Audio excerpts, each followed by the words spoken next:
7월 25일 맥체인 짧은 묵상입니다. 오늘 말씀 사사기 8장, 사도행전 12장, 예레미야 21장, 마가복음 7장입니다. 오늘은 하나님 믿고 따르기라는 제목으로 짧은 묵상을 나누겠습니다. 한 가지 상황을 제시해 보겠습니다. 적국이 쳐들어왔습니다.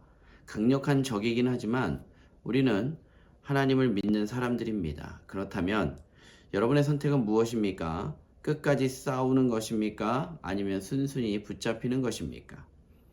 전통적인 기독교 진리의 어떤 기조를 따르자면 아무래도 끝까지 싸우는 편을 택하는 것이 정의로워 보입니다.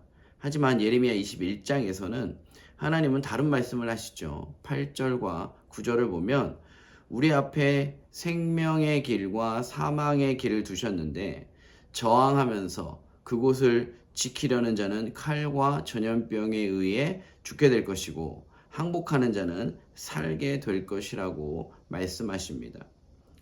우선적으로 우리가 생각할 것은 하나님의 명령과 인도하심이 본래 우리가 정의롭다고 할 수 있는 길이 아니라는 것이며 동시에 그럼에도 불구하고 하나님은 생명의 길, 이게 단순히 목숨 하나 건지는 차원이 아니라 하나님이 베풀어 주시는 구원으로 인해 영원한 생명으로 나아가는 그 생명의 길입니다. 이 생명의 길은 항복하여 붙잡혀 가는 것이라고 분명히 말하고 있다는 사실이죠. 이 선택의 기로에 있어서 우리가 혼란스러워할 만한 이유가 분명히 있습니다. 마찬가지로 유다 백성들이 힘겨워했던 이유도 동일할 것입니다.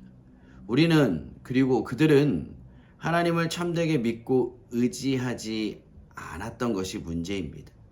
하나님이라는 이름은 수도 없이 불렀지만 정작 하나님을 사랑하며 그의 말씀에 순종하는 데는 별 관심이 없었던 것이죠. 무수히 많은 불순종의 결과로 결국 하나님은 인생의 막대기를 들어 유다를 징계하시는데 그 징계조차도 받지 않겠다고 항전하는 모습은 끝까지 하나님의 계명과 그분의 인도하심을 저버리는 일인 것입니다. 하나님을 믿는 우리는 기억해야 합니다. 진리는 절대로 변하지 않습니다.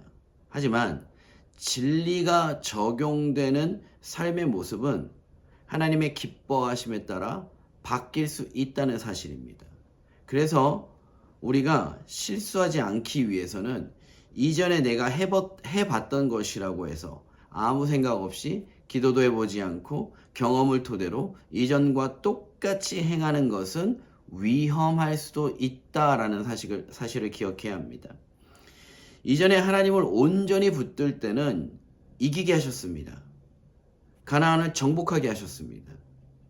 하지만 마음으로 하나님을 떠났을 때는 내가 아무리 하나님의 이름을 부르짖는다 할지라도 실패하게 하시는 분, 바벨론에 의해 완전히 멸망당하게 하시는 분, 그리고 사사 시기에도 외부의 적들로 인해 고통당하게 하시는 분이 우리 하나님이시지요. 마가복음 7장에서도 주님께서 바리새인들과 서기관들을 꾸짖으시면서 입술로만 하나님을 공경하지만 마음은 멀다라고 하시죠. 이들은 전통을 지키기 위해 하나님의 계명을 저버린다고 지적하시는 것입니다. 기억하십시다.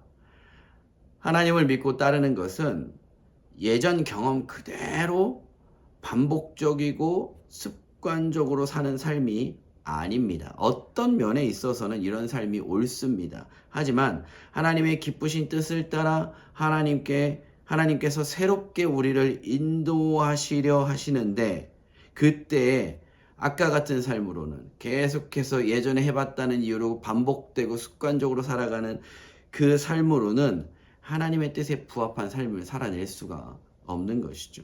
다시 한번 강조합니다.